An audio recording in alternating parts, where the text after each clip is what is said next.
Growing up, Jesus was always a big part of our home anyways. There was pictures of him. My mom was a great 4-year-old teacher, and she was always at the church, and so that means I was developed as a drug baby. And that means I was getting drugged to church by her all the time. And I just remember going to church just for full court basketball. Our church had indoor basketball, and I loved that. And I remember there would always be, when I got to be in junior high, there was cute girls, and I went for that. But growing up at home, my mom was always a super motivational Christ follower, just a nurturing mom, and always had my back. But then I had my dad, who was the complete opposite, and he was always angry and blaming me for stuff. So I kind of didn't know where to go with the whole Jesus thing, because I was like, if Jesus was real, he wouldn't put this dad in my life. And I remember when high school and junior high was over for church, I was just like, where do I go now? As a young adult, I started making poor choices. Whatever the wrong road was, I would take down that road. And I just remember telling everybody I was a Christian and just being a big poser. I would go to all the national Christian holidays. I would go on Christmas Eve, and Easter. So I figured I was good.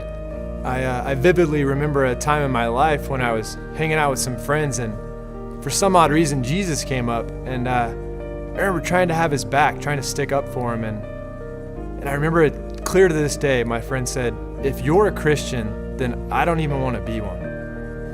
And so I went home that night, and that really just shook me to my core. And I remember that my poor choices had got me into a lot of trouble, and I remember calling on God and telling him, God, I'm going to follow you either way after this, and if you come through, then great, and if you don't, then I'm going to follow you anyways. And I just remember going through a situation where there's no way I should have received the grace that I got, and I just remember going, wow, God really came through. What do I do from here?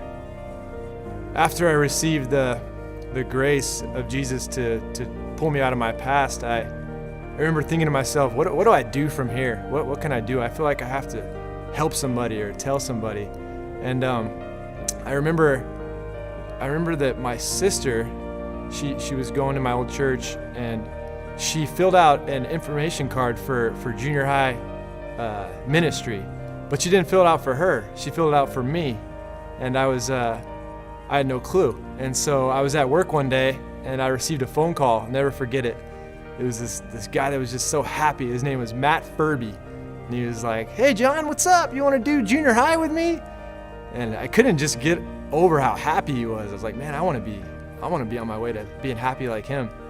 And so he told me to come check it out. And the junior high room was across the street from the church. And I just remember the first night walking into the junior high room and just walking up to some junior high boys and start playing table tennis with them, or the soccer game, and just talking to them. And I realized right then, I get along with kids better than I do adults.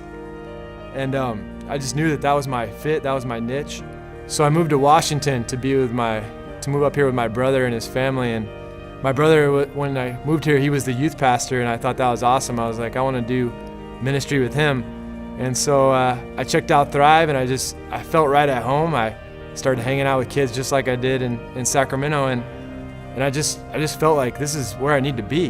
And so now these days I preach sometimes at Thrive, and I also preach at 412, and I just love making a difference in people's lives. I feel like I have a story to pretty much tell them, there's a road here and that you don't have to go down, and just make a difference in their lives.